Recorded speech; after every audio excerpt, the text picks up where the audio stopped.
Excellent. Yep. I mean, the thing is I can't imagine Tom's deck is having a long run in this tournament. Given the sideboards that we've looked at this weekend. A lot of Fiendslayer Paladins. A lot of Fiendslayer A lot Paladins. of everything.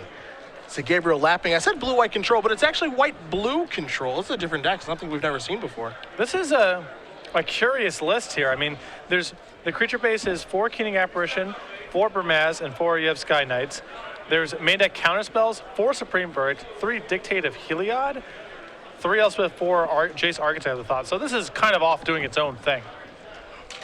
Well, what Sidher's playing is very traditional. He has a turn 2 Tidebinder Mage. He's got islands and a whole bunch of them, 20 of those, along with 4 Mutavaults and 1 copy of Nykthos Shrine of Nyx. So you're not going to find anything too crazy here. As far as Hall of Triumph is concerned, there's 1 of those. There's a Rift. There's 2 copies of Biden and 3 copies of Rapid Hybridization. The creatures, as usual, all 4 ofs. So you're not going to find any real surprises here, as there's a Knife of Spectre. I think Sidher probably thinks he's against a Supreme Verdict deck. Well, and he actually is, but not that, not your normal kind of Supreme Verdict deck. Yeah. It has all the makings thus far of that kind of deck, but Gabriel, it does have some of those elements, but it's a very different thing. Burmaz, King of Oreskos, and a very nice one, happens to be foil, does come down. Lapping is going to take 2, and we'll get a trigger here from Nightfall Spectre in just a moment. That'll reveal a plane, so we'll see if Sidher has interest in playing that, and he does. Now, let's see what the follow play is going to be here. For the Magic Online Superstar, it'll be a Thassa. Pretty solid play here. Certainly blocks Burmaz easily. Gotta like the start, that's for sure. Lapping, gonna play a land, that's an island. Here's 4 mana. This may be a Jace, and it is. Curious if this is gonna resolve, and it will. So, we're gonna tick this down. We got a Yev Sky Knight. And there's a Supreme Verdict, and another copy of Supreme Verdict. So if you're Ricky, you gotta be thinking to yourself, all right, what the heck's going on here? Yeah, it's just some sort of blue-white, tempo board control deck, I suppose. Good stuff deck, whatever you want to call it. Yeah, it feels kind of like the Esper Humans deck that we saw a little while ago. Just a mishmash of good cards. For sure. 3 Dictate of Heliod is quite a bit of That's a lot of those. Yeah. You can see why, very good with Burmaz, very good with Elspeth. Sidher going to draw a card here.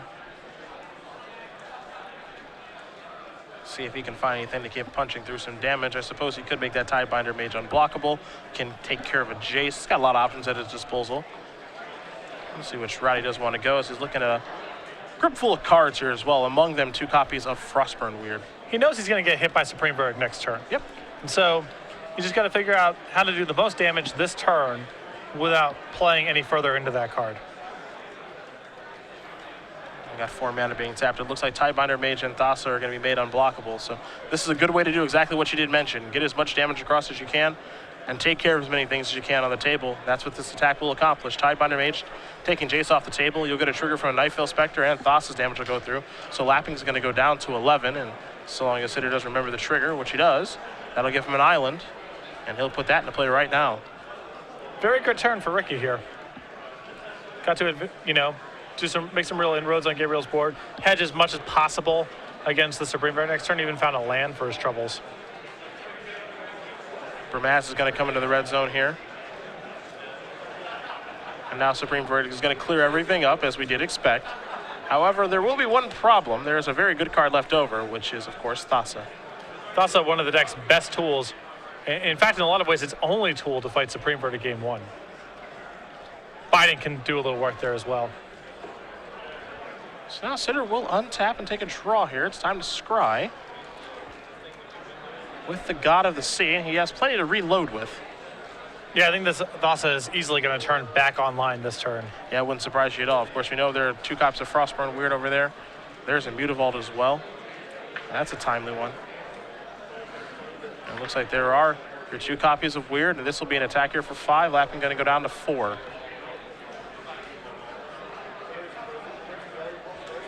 And I think the way that Gabriel's constructed his deck does do harm in this matchup. Because against Mono Blue Devotion, you want to be a pure control deck, I feel like, because, they're so good at fighting creatures, it's so hard to block against them. Yeah. The fact that Lapping had a Burmaz there instead of, say, Detention Sphere, big difference. Cost him big time this game. And even though Detention Sphere is not the card it seems like it once was, as players are really targeting and identifying the power level of that card still would have helped out quite a bit here. It's great in this matchup no matter what. Yeah, Detention Sphere is still, as good as you imagine it being against Blue Devotion. That has not changed. Lapping going to tap some mana here, see what he wants to deploy. He does have a Yev Sky Knight at the ready, but that one's not going to line up all that great in this game. Well, he does have the option of Sky Knighting the Thassa and then Detention Sphering away the Frostburn Weirds, which prevents him from any immediate risk of death. Seems like a pretty good turn. Well, he may want to just say, I'll Detention Sphere the Thassa, but I'm not sure he has that kind of time.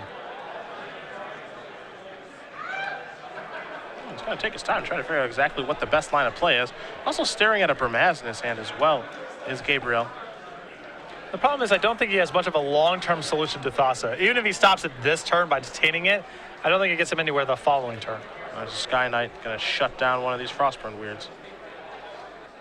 However, a Mutavault and another Frostburn Weird can't get into the red zone here, so we'll see if Sidher can finish things off on his turn, as he will take a draw. The Sky Knight is, embarrassingly enough, on chump block a weird duty.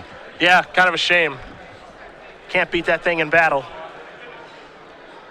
As good as that 3/1 flyer is, Frostburn Weird simply better at this point. Sidher going to start by tapping some mana right away. He's going to play a replacement. Thassa is such a powerful card, already online yet again. Sidher with some more mana. I believe this is a Hall of Triumph, a promotional version. Can name blue with this to get all the blue creatures +1/+1. And we're going to send in that Frostburn Weird. I'm surprised Ricky didn't start the action here by just attacking with the Weird. Now Gabriel has the option of just not blocking and taking 2. Yeah, just not being dead. Yeah. And it feels like he will be on chump block duty. At least he's going to reach in. That's exactly what will occur. So a quick little chump block and a pass the turn back by Sidher over to Lapping. Lapping will draw a copy of Elspeth, Sun's Champion. Again, another card that is quite powerful, but in the face of Thassa, doesn't really matter all that much. Not blocking, that's for sure. Yeah.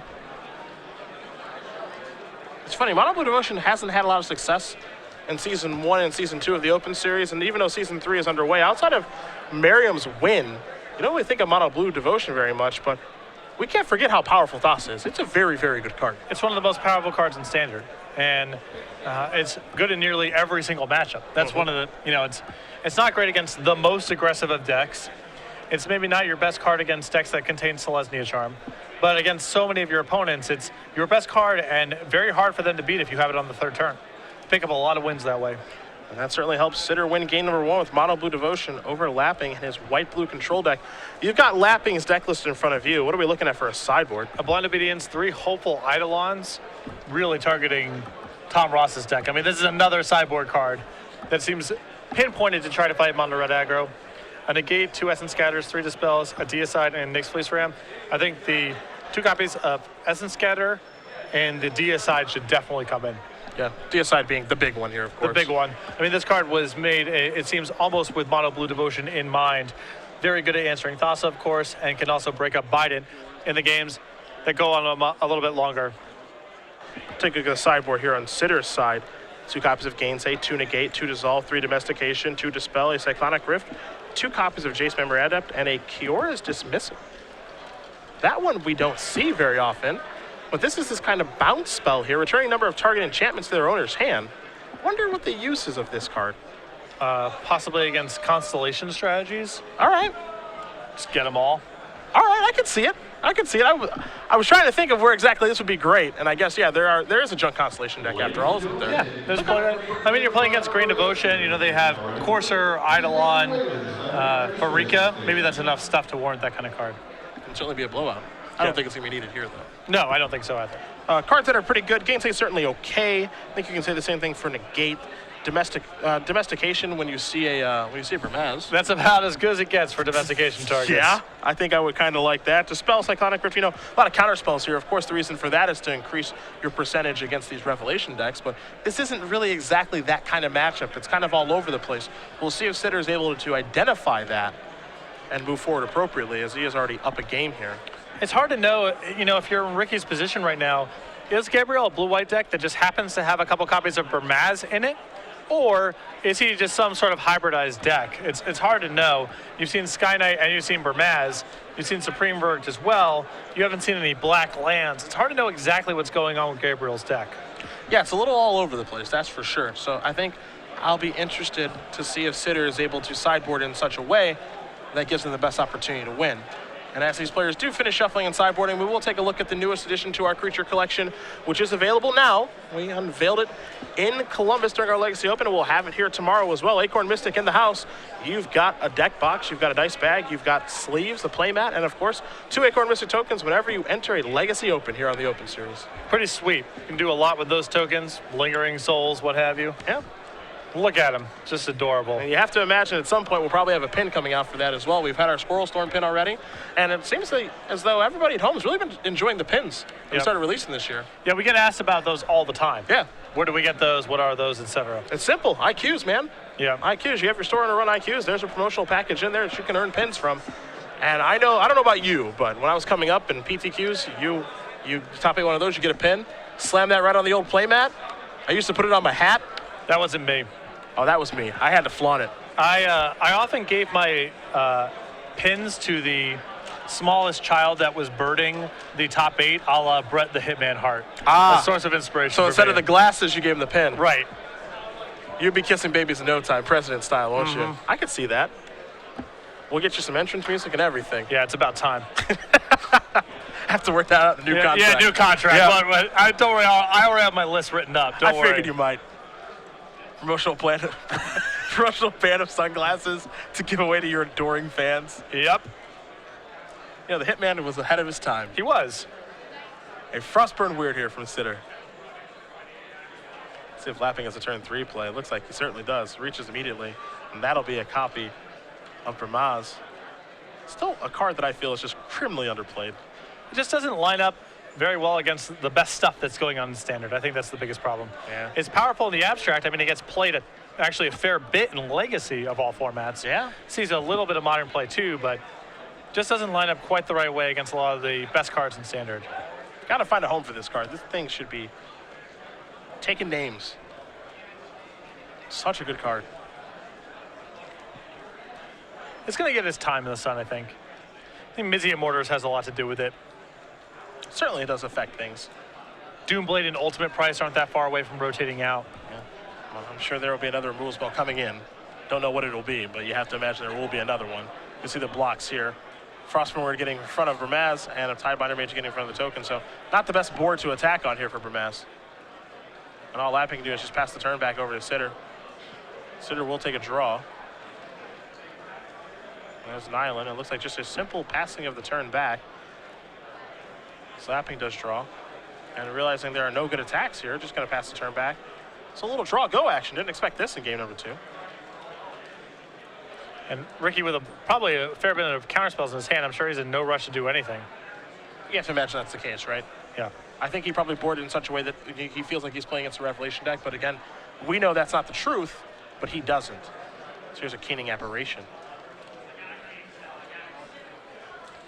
So Lapping will just pass the turn back. See if Sidher's going to make a move here. He's got a Cyclonic Rift in his hand, but he's just going to demonstrate some patience instead. Not much of a rush. Yeah, you're going to play an island. You can imagine Cyclonic Rift being pretty powerful against Gabriel's deck here if you just take your time. Going to play a copy of Bind of Thassa. That, of course, can die to the Keening Apparition that's in play. But Sidher feeling as though that's an exchange he's happy to make. Got to cast it at some point. Yeah. And the activate power on Biden might be good in this game. May just force the Keening Apparition all on its own. There's a gainsay on the Sky Knight, so Sidher playing a much more reactive game, boarding in some number of counterspells here. Now he will untap. I think that was a spot where Gabriel may have wanted to at least try an attack. Oh boy. There's a domestication on Burmaz. Poor guy. Yeah, now there is a Keening Apparition in play, so it can't take care of that. But that just means that Biden is now on the table. And we've seen before, if Biden gets going, it gets ugly. It wouldn't surprise me if this turn Ricky actually induced the attack with Biden. I wouldn't be surprised either. It seems like a pretty good time to do so.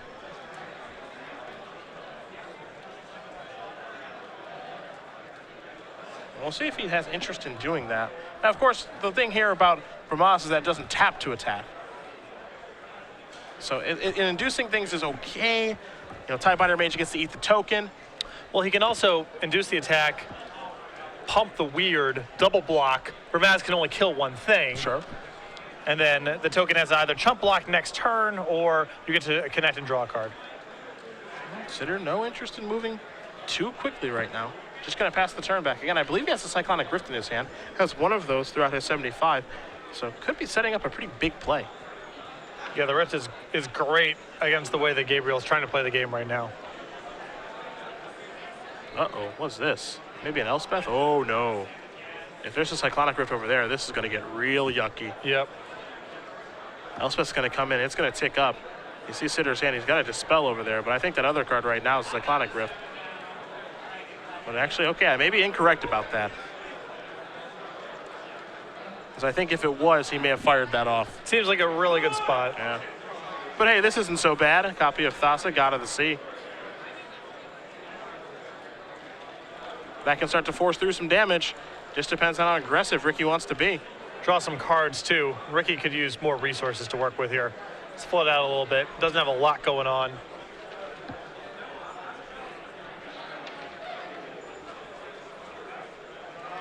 You see Thassa and her Bind in play, along with some Blue Devotion providers in Tidebinder Mage and Frostburn Weird. Sidher going to go a reaching. Looks like Tidebinder Mage may be allowed to slide through. And looks like Frostburn is weird as well. And basically what this is a player who's looking to draw some cards here. Yeah, he shields down a little bit here, but he's willing to take the risk. He's got to get something going. Especially with another copy of Bident of Thassa in the hand. Sidher saying, I need help, and I need it right now. So, does put those two creatures through. Lapping goes down to 17. And we'll see if Lapping's able to take advantage of the shields being down at this point. A card like Dictate of Heliod actually looks pretty good in this situation. Deicide would also be enormous if he has it. Top card going to go to the bottom there from Temple Enlightenment.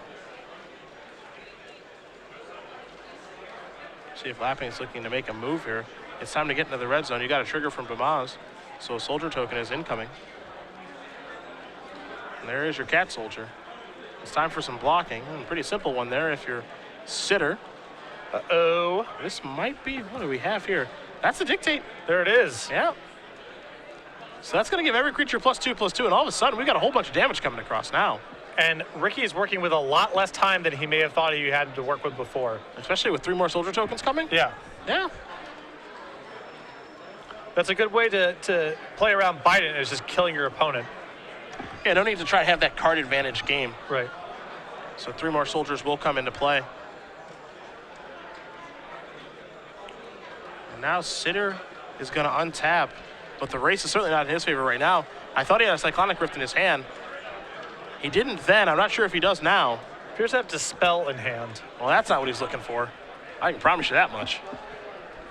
Cyclonic Rift wasn't good before. It's gotten a lot better now. So yeah. Imagine we're going to see it if he has it. I don't think he'd slow roll too much either. So my assumption is there is no Cyclonic Rift at this point. But trying to work his way out of this situation, and you know, this doesn't surprise me too much that he may have sideboarded incorrectly this game, because you know what he saw was a little bit strange. Yeah, sort of an Esper human shell that you saw game 1. Yeah. And you know, the Jays flipped over 2 Supreme Verdicts, so you don't know if there's the full play set. Hard to know exactly what Gabriel was up to based on last game. In this game, it's a totally different thing is going on. Thassa going to come in. Sidher is going to draw a card. Lapping's going to take 5 and go down to 12. Is he going to be able to find what he's looking for? There's a land for the turn. This will be 3 mana. And that's a replacement Thassa. He's getting very creative now. There's a Judge's Familiar. I think the card he may have been looking for was Master of Waves to gum things up here. That would be the best card here. Just an enormous blocker if Gabriel can't get it off the table. Wasn't able to find that. You see Gabriel draw a copy of Detention Sphere for the turn. So this unorthodox build of white-blue may be able to get the job done here against Sidher, and it will. So Gabriel Lapping is going to win game number 2. White-blue control ties it up against mono-blue Devotion. And all the weird cards really came out to play that game. Dictate of Heliod was excellent, and making sure Ricky wasn't able to capitalize on his Biden of Thassa. Another card we've seen a lot of, that's seen a lot of standard play here. Gabriel's deck, not really fully maximizing it, but Bermaz and Elspeth are certainly good starts, and you saw both of those cards in action there. Well, everybody, if you are just joining us, we do appreciate having you this weekend. We are in Las Vegas, Nevada. That's where the Open Series is stopped for the first individual Open of season number 3. Cedric Phillips, Patrick Sullivan, at SCG Live, hashtag SCGVEGAS for your tweets. We start here, Portland next weekend. Even though you won't be there, you'll be there in spirit. Actually, you might even stop by. No, I'm not. Come on. I'm not stopping. Come on. There's no chance. Come say hi to me and Chapin and Jerry T. Come on. No. All right. I tried everybody at home, but there will be no Sullivans, no burn decks in either format. You know, seeing... Come on! Well, you and I hang out a lot as it stands. Not by choice. And Jerry and Chapin, you know, I wish I got to see more often of, but I'm going to have to give it up this weekend. All right, I'm going to let it go. Nothing personal. If you need some Portland food recommendations, I got you. Okay. I got you. I don't think I'm really going to be in Portland proper. I think I'm heading out to Bend. Oh, Bend, Oregon. Yeah. Okay. I'm flying into Portland, but then going to sure, Bend. sure. Deschutes Brewery is out there. I'm really excited about that. Deschutes is awesome. They are awesome. I was there at the Grand Prix Portland last year in May. Deschutes is very awesome. I consider Portland to be a Seattle light, but I mean, some people look at that as an insult. It's just, well, Seattle's so awesome that it's hard to compare, and Portland's still pretty good. It's a more extreme Seattle is my... that's your understanding? The defining characteristics of Seattle are even more pronounced in Portland. Well, if you find Seattle to be a hipster city, there are definitely more hipsters in Portland than in Seattle. It's not surprising that that is the nation's most passionate Major League Soccer rivalry is between Seattle and Portland. Yeah. That does not surprise me. The mighty Timbers and the Sounders. I remember catching a glimpse of one of those games on ESPN a few years ago. Oh, they don't mess around. And I was like, is this crowd being like photoshopped in or something like that? No. I've never seen an MLS crowd like this. It's serious business, actually. Yeah, they love it, which is great. Actually, you know, in my time of living in Seattle, I've not actually been to a Sounders game, even though I've heard they're great. Yeah, Something I should fix. I've not gone to a Galaxy game yet. I can't imagine those are too good. I don't know. Beckham was playing there for a while. Landon Donovan. It's for a soccer tourist like myself. There's some charm. Okay, that's fair. Judges Failure. To begin things here in game number 3 between Sidher and Lapping. Lapping doesn't have a lot of early plays in his deck. His deck really gets started on turn 3. Yeah, he has 4 copies of Keening Apparition. He has 1 copy of Azorius Charm. And other than that, it's turn 3 or later. Sidher normally has something to do on turn 2. He doesn't, but looks like Lapping is the one who does with the Keening Apparition. Well, post-board, these Blue Devotion decks don't curve out quite as efficiently because they're bringing in so many more counters. There is a Nightfall Spectre, and that's a good one here. The old 2-3 going to check that Keening Apparition with the ability to do so much more. And you saw Lapping look through his hand very quickly. I'm not sure if he has the 3rd land. It looks like he does, and he's checking to make sure he knows what Judge's Familiar does. Is this kind of an enchantment? The answer is no. So Detention Sphere is definitely on, and there that is to take care of the Nightfall Spectre. And now in comes the Apparition. Pretty good opening here from Gabriel, all things considered. Has gotten out of the first 3 turns without disaster striking, which is where Ricky's going to do most of his damage in this matchup. Looks like a Mutavault is a land there for Sidher. And he wants to make sure he knows exactly what this does. Can I domesticate a Keening Apparition? Yes. And can it sacrifice itself with that in the stack? And the answer is no, it can't. Yeah. So yes, you can take it, and you're about to. The domestication is on the stack. Does it resolve? If so, yes. Now domestication is on the Keening Apparition, which is Ricky's, because the text box on domestication is active. That is correct. An attack here for 1, of course, Keening Apparition cannot just come slamming into the red zone. Plus, it was already tapped, so Lapping will just take another point of damage. But now the Keening Apparition is on Sidher's side. I got a feeling we might see that blow up that Detention Sphere in just a moment. I'm not sure how many domestications one sees in a standard tournament. Mono Blue Devotion is kind of on the decline in spite of Ross Miriam's win, but Gabriel's deck is about as poorly suited to beat this card as possible. I mean, that's got to be public enemy number 1 for this list. Every creature in his deck gets stolen by it, and they're all really good to take. Yeah. You have 3 Power Flyer, or a Keening Apparition, or a Bermaz. Apparition's going to bite the dust, take care of the Detention Sphere, so a very, very nice domestication there for Sidher as he does take a draw. It's time to get in the air for 3. Lapping going to go down to 14. We'll have a trigger from the Nightfall Spectre in just a moment. See what he's able to find here. And heaven forbid he have another copy of Domestication over there, and I think he might. Oh boy, he brought that to the front real quick. And there is Domestication to take Bramaz. Lapping giving a thumbs up, but I certainly wouldn't be. No, that's a thumbs down. Now, the upshot of all this for Gabriel is if he finds a Supreme Verdict, all the damage is undone. Oh yeah. Nothing too bad has happened, but he's under pressure to find it right away. Lapping in a scry here with his Temple of Enlightenment. You know there's an Elspeth over there. Might be two. I believe there's also a Bramaz hanging out in his hand. But Lapping is certainly out of the gun right now and could use one of those Supreme Verdicts that he does have in his deck. 4 copies, actually. Doesn't really feel like a Supreme Verdict deck, but his deck is a little all over the place, even though it is working out for him quite well this weekend. He can still win with his Planeswalkers. He doesn't have to just win with his creatures. He's got 4 Jaces, 3 Elspeths, and 4 Supreme Verdicts. And that's good enough to win plenty of the time. Sidher going to take a draw. Does have a Thassa hanging out in the hand that would be active right now. There's a Judge's Familiar to make sure everything's going to be okay. So now everyone's going to come into the red zone here. Bramaz will trigger. So an attack here for 3, 4, 5, 6, 7 points of damage with Lapping at 14. This could be a 2-turner. We're certainly on that pace right now. Top card here from the Spectre will be a Detention Sphere. That's 1 less sphere for Lapping.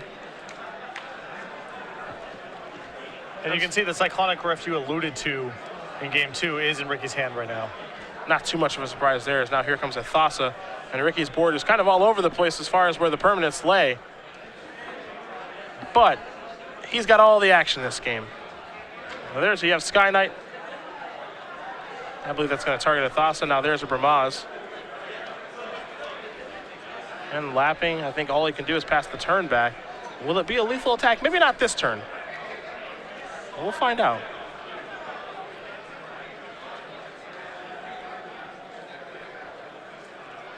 Sidher going to do a little scrying here with Thassa. Now, keep in mind, if Thassa was the card that was detained, he cannot use the unblockable power. Absolutely. Sidher trying to figure out how do I work these last few points of damage through. I think he's seeing right now, all right, if I Cyclonic Rift this Bramaz, is that enough damage? You block my Bramaz, I get the token, that'll 1, 2, 3, 4, 5, 6, he's 1 short it looks like. But actually, because there's a Mutavault there, should be just enough. I think he's found the math. The biggest creature, of course, is Bramaz. That's the one that you have Sky Knight can get in front of, and the rest of the damage will be 8, and that's going to do it. Ricky Sidher, number 23 on our Season 3 leaderboard, wins this match over Gabriel Lapping. 2-1. Mono Blue Devotion moves on to 5-1. And now you can see Ricky give a little laugh there about, probably about all the odd cards Gabriel was playing. Game 2, kind of the perfect storm of cards Gabriel needed to win, but games 1 and 3, Ricky's deck just a little bit, just too straightforward in those games. Yeah, and game 2 may have caused Sidher to sideboard inappropriately with too much counter magic. Dispel having really no effect, and I don't think Dispel's even good against Lapping's deck. There is 1 Azorius Charm, 2 Dissolves, a Deicide, and other counter spells. That's it. So the answer is no. Dispel is not very good against Gabriel's deck. Yeah. But Domestication is very good against Gabriel's deck, and we saw that in game 3 there, certainly. So congratulations to Ricky Sidher, former Legacy Open champion when we were in Los Angeles last year. Off to a nice start this week and sitting at 5-1 with Mono Blue Devotion, a deck that I know him and his group of friends do like quite a bit. Yeah, big advocate.